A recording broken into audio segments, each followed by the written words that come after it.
41절까지입니다. 요한복음 9장 24절에서 41절까지 한 목소리로 읽겠습니다. 9장 24절에서 41절입니다. 이에 그들이 맹인이었던 사람을 두 번째 불러 이르되 너는 하나님께 영광을 돌리라. 우리는 이 사람이 죄인인 줄 아노라. 대답하되 그가 죄인인지 내가 알지 못하나 한 가지 아는 것은 내가 맹인으로 있다가 지금 보는 그것이니이다. 그들이 이르되 그 사람이 내게 무엇을 하였느냐? 어떻게 내 눈을 뜨게 하였느냐? 대답하되 내가 이미 일렀어도 듣지 아니하고 어찌하여 다시 듣고자 하나이까? 당신들도 그의 제자가 되려 하나이까? 그들이 욕하여 이르되 너는 그의 제자이나 우리는 모세의 제자라. 하나님이 모세에게는 말씀하신 줄을 우리가 알거니와 이 사람은 어디서 왔는지 알지 못하노라. 그 사람이 대답하여 이르되 이상하다. 이 사람이 내 눈을 뜨게 하였으되 당신들은 그가 어디서 왔는지 알지 못하는도다. 하나님이 죄인의 말을 듣지 아니하시고 경건하여 그의 뜻대로 행하는 자의 말을 들으시는 줄을 우리가 아나이다. 창세 이후로 맹인으로 난 자의 눈을 뜨게 하였다 함을 듣지 못하였으니 이 사람이 하나님께로부터 오지 아니하였으면 아무 일도 할 수 없으리이다. 그들이 대답하여 이르되 내가 온전히 죄 가운데서 나서 우리를 가르치느냐 하고 이에 쫓아내어 보내니라. 예수께서 그들이 그 사람을 쫓아냈다는 말을 들으셨더니 그를 만나사 이르되 내가 인자를 믿느냐? 대답하여 이르되 주여 그가 누구시오니이까? 내가 믿고자 하나이다. 예수께서 이르시되 내가 그를 보았거니와 지금 너와 말하는 자가 그이니라. 이르되 주여 내가 믿나이다 하고 절하는지라. 예수께서 이르시되 내가 심판하러 이 세상에 왔으니 보지 못하는 자들은 보게 하고 보는 자들은 맹인이 되게 하려 함이라 하시니 바리새인 중에 예수와 함께 있던 자들이 이 말씀을 듣고 이르되 우리도 맹인인가? 예수께서 이르시되 너희가 맹인이 되었다면 죄가 없었으려니와 본다고 하니 너희 죄가 그대로 있느니라. 아멘. 자, 오늘 본문은 이제 앞에 내용과 이어지는 것인데요. 먼저 9장 1절에 보면 예수께서 제자들과 함께 길을 가시다가 날 때부터 맹인이었던 자를 보셨습니다. 왜 그 유명한 말 아시잖아요, 그죠? 이 자가 맹인된 것이 자기 때 죄 때문입니까? 아니면 부모의 죄 때문입니까? 바로 이제 여기서 나오는 그런 말이죠. 그랬더니 주님께서 뭐라고 말씀하세요? 죄 때문이 아니라 하나님이 하시는 일을 나타내기 위해서다 이렇게 말씀하셨습니다.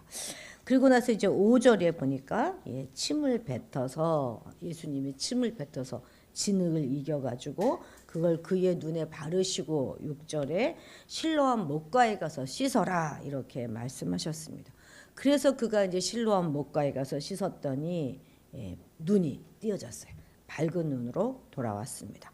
그런데 문제가 무엇입니까? 14절에 보니까 바로 그날 예수께서 진흙을 이겨 눈을 뜨게 하신 그날이 무슨 날이었다는 거예요.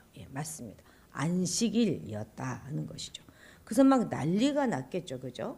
사람들이 이 사람을 데리고 바리새인들에게로 데리고 갔습니다.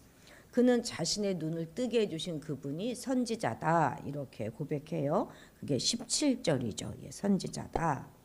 그러자 유대인들은 그의 부모를 불러서 맹인으로 낳았던 너의 아들이 어떻게 해서 지금 보느냐 이렇게 묻습니다. 그랬더니 23절에 그 부모는 그가 이미 다 어른이 되었으니 이제 다 장성해졌으니 그에게 직접 물어보십시오 이렇게 말합니다. 그래서 부모에게서 원하던 대답을 듣지 못했던 바리새인들이 맹인되었다 보게 된 바로 그 사람을 두 번째로 불러서 취조에 들어가게 되는 것이 바로 오늘 본문인 것이죠.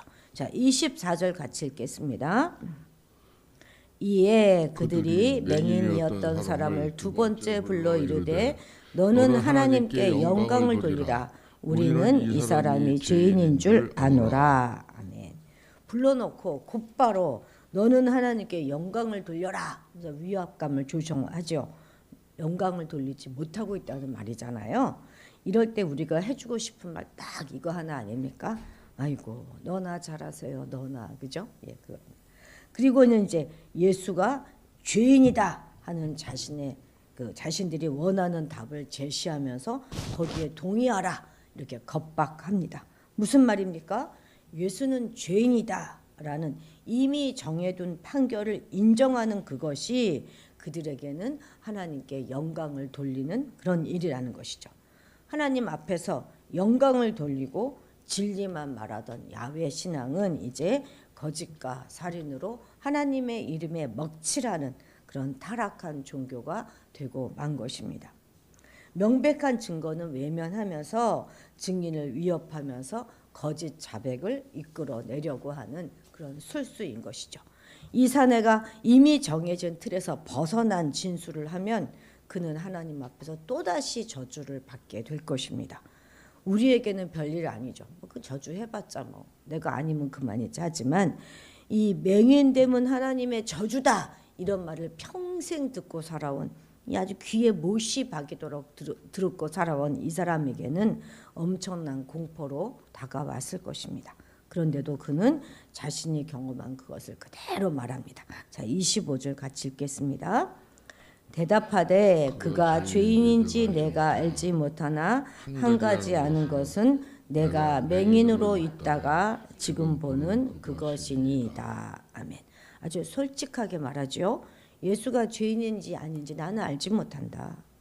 당연히 죄인인지 아닌지 하는 것은 그가 판단할 문제가 아닙니다. 그는 다만 자신의 운명과 자신의 인생 안에서 일어났던 놀라운 변화를 사실대로 말해줍니다. 자신을 둘러싼 바리새인들의 위세에 겁을 먹을 만도 한데 자신에게 일어난 변화가 워낙 놀라운 일이라 그는 담대하게 말합니다. 그렇습니다. 예수님의 역사를, 성령님의 역사를 체험한 사람은 담대해져요. 그래서 우리도 날마다 더 깊이 성령님의 만지심을 체험해야 하는 것입니다. 그래서 우리가 영적인 무지의 눈을 뜨게 해달라고 더 깊이 날마다 기도해야 되는 거예요. 맹인된 자가 눈을 떴는데 어떻게 거짓에 동조할 수 있겠습니까? 역으로 말하면 이것은 아직도 거짓에 동조하는 자들이 있다면 그것은 가짜다라는 증거가 되는 것입니다. 어떻게 주님의 만지심을 받은 자가 주님으로 인하여서 죄 가운데 거하다가 새 생명을 얻는 자들이 공산주의 사상에 동조할 수 있겠습니까? 절대 없어요. 결론은 하나입니다. 하나님이 우리를 창조하셨다는 신앙을 가지고 있는 자들이 어떻게 유물사간에 동조하겠습니까? 결론은 하나예요. 그들은 주님을 만난 적이 없는 가짜 그리스도인들인 것입니다. 아무리 그럴듯한 신앙의 고백을 한다 하더라도 그들은 성령의 만지심을 받은 적이 없는 자들인 것입니다. 자, 27, 28절 읽어볼까요? 대답하되 내가 이미 일렀어도 듣지 아니하고 어찌하여 다시 듣고자 하나이까? 당신들도 그의 제자가 되려 하나이까? 그들이 욕하여 이르되 너는 그의 제자이나 우리는 모세의 제자라. 이 사람은 절대 그들이 원하는 대답을 내놓지 않습니다. 오히려 충격적인 발언으로 바리새인들의 분노를 돋우죠. 답답한 나머지 당신들도 그들의 제자가 되려 하십니까? 이렇게 선을 넘는 말을 하고 맙니다. 이것은 바리새인들에게 아주 치욕을 안기는 그런 발언이죠. 물론 그는 바리새인들은 예수님에게 적대적이다 하는 사실을 잘 알고 있어요. 그런데 지금 비꼬기라도 하는 듯이 계속된 추궁을 마치 예수님에 대하여 더 많이 알고 싶어서 안달난 그런 사람들에 비유한 거예요. 그런데 이처럼 예수님에 대하여 알고 싶어 안달난 사람들을 우리가 뭐라고 부릅니까? 제자라고 부르잖아요. 그러니까 당신들이 지금 제자가 되려고 합니까? 라고 말하고 있는 것이죠. 참으로 이 사람은 놀라운 담대함을 가지고 있습니다. 불의한 재판자들에게 굴복하지 않고 그들의 위협 속에서도 오히려 그들의 불법과 불의함을 은근히 조롱하고 있는 것이죠. 이에 바리새인들이 본색을 드러냅니다. 이들은 이 사람을 예수와 엮어서 함께 처벌하려고 합니다. 그렇다면 이 자리에서 예주를 부정하는 것만이 피할 길이 될 것입니다. 그러나 눈을 떠서 보게 된 이상 그럴 수는 없는 것이죠. 예수를 부정하는 것은 자기가 볼 수 있는 대로 볼 수 있는데도 불구하고 볼 수 없다 이렇게 말하는 것과 똑같습니다. 그런데 이처럼 매니인의 반박에 정곡에 찔리자 결국 그를 저주하면서 너는 예수의 제자이지만 우리는 모세의 제자다. 그 일종의 선긋기를 합니다. 얼떨결에 예수의 제자와 모세의 제자가 대조되고 있습니다. 평생 천대받던 맹인과 평생 명생을 얻으면서 율법에 천착해온 바리새인 중 누가 하나님께 영광을 돌리는 참 제자인가 논쟁하게 되는 것이죠. 그들이 자신들이 모세의 제자다 이렇게 말하는 것은 모세가 전해준 율법은 하나님이 주신 것이고 모세는 하나님이 보내신 자다 하는 믿음에 근거합니다. 자신들만이 신앙의 정통성과 진정성을 가지고 있다는 것이죠. 그리고 예수는 도대체 어디서 굴러왔는지 알 수 없다라고 말하는 것입니다. 따라서 그를 메시아로 추켜 세우는 것, 그것은 유대교를 배교하는 것이기 때문에 출교가 마땅하다 이렇게 말하는 것입니다. 자, 31절에서부터 33절까지 같이 읽겠습니다. 하나님이 죄인의 말을 듣지 아니하시고 경건하여 그의 뜻대로 행하는 자의 말은 들으시는 줄을 우리가 아나이다. 창세 이후로 맹인으로 난 자의 눈을 뜨게 하였다 함을 듣지 못하였으니 이 사람이 하나님께로부터 오지 아니하였으면 아무 일도 할 수 없으리이다. 아멘. 그는 바리새인들이 주님의 정체에 대해서 불신하는 말을 하자 그들의 무지함을 지적하고 그리스도는 전혀 죄인이 아니고 의인이고 선천적인 소경의 눈을 뜨게 하는 권능을 지니신 하나님으로부터 오신 자다 이렇게 고백하고 있습니다. 자, 보십시오. 15절에 보면 한번 보세요. 15절에 보면 그는 주님을 그 사람 이렇게 표현, 그 사람의 진흙을 내 눈에 발음해 그 사람 이렇게 부릅니다. 그러다가 17절에 오면 그는 선지자입니다 이렇게 고백하고 이제 33절에 오니까 뭐라고 고백하고 있습니까? 이 사람은 하나님께로부터 오신 분입니다 이렇게 고백하고 있습니다. 그러니까 지금 눈뜬 맹인은 사마리아 여인처럼 예수님을 만나서 그분을 경험하면 경험할수록 또 그분의 말씀을 들으면 들을수록 예수님에 대한 인식과 고백이 점점 온전해져 가고 있는 것입니다. 그의 믿음이 점점 성장해 가고 있는 것이죠. 그것도 출교를 당할 그럴 위기 속에서 말입니다. 맞습니다. 참된 성도는요. 위기와 고난 속에서도 그 신앙이 자라요. 불법과 불의가 난무해도 또 그것들이 위협을 해도 거기에 굴복하거나 타협하지 않습니다. 오히려 주님의 의를 더 드러내죠. 그리고 삶의 위기가 오히려 신앙 성장의 계기가 되는 것입니다. 여러분, 팽이는 때릴수록 더 빨리 돌아요. 그리고 북은 크게 칠수록 더 큰 소리를 냅니다. 불은 들쑤실수록 더 잘 타오릅니다. 마찬가지로 그 속에 예수 그리스도라고 하는 영원한 진리와 생명을 지니고 있는 성도들은 위기와 환란 속에서도 크게 신앙 성장을 하는 법입니다. 우리가 고난의 고개를 넘을 때마다 어려움을 당할 때마다 예수님에 대한 영적인 인식이 점점 더 깊어져 가야 하겠습니다.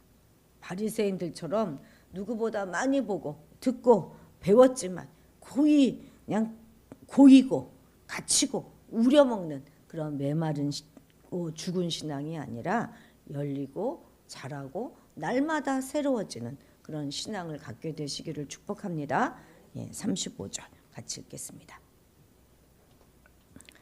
예수께서 그들이 그 사람을 쫓아냈다 하는 말을 들으셨더니 그를 만나사 이르시되 내가 인자를 믿느냐. 아멘. 예수님은 눈뜬 그 사람이 쫓겨났다 하는 소식을 듣고 찾아가십니다. 단지 그의 사정만 들으신 것이 아니라 종교 당국자들 앞에서 거침없이 고백했던 그의 고백까지도 다 들으셨을 것입니다. 그는 아직 예수님을 뵌 적이 없어요. 왜냐하면 실로암에 가서 눈을 씻어라 그리고 눈이 떴는데 그 사이에 예수님은 가버리셨잖아요. 그저 이름만 들어 알고 있을 뿐입니다. 누구보다도 예수님을 간절히 만나고 싶었을 거예요. 그런데 예수님이 먼저 그를 찾아오셨습니다. 이렇듯 주님은 우리를 먼저 찾아오시는 분, 그런 은혜의 주님이십니다. 주님은 그를 몸소 찾아가셔서 당신이 메시아임을 알려주시고 그로 하여금 주여 내가 믿나이다 라는 신앙 고백을 할 수 있도록 이끌어내 주십니다. 유대교 담장 밖으로 쫓겨난 사람을 예수님은 자신의 울타리 안으로 불러주셨어요. 그리고 그의 영적인 눈이 더 밝아질 수 있도록 자신을 확실하게 계시해 주셨습니다. 또한 그가 당한 모든 고난이 제자로서 따르는 그런 고난의 기림도 확인시켜 주셨습니다. 주님은 의를 위해 고난을 택한 자기 백성을 절대 그냥 내버려 두지 않으십니다.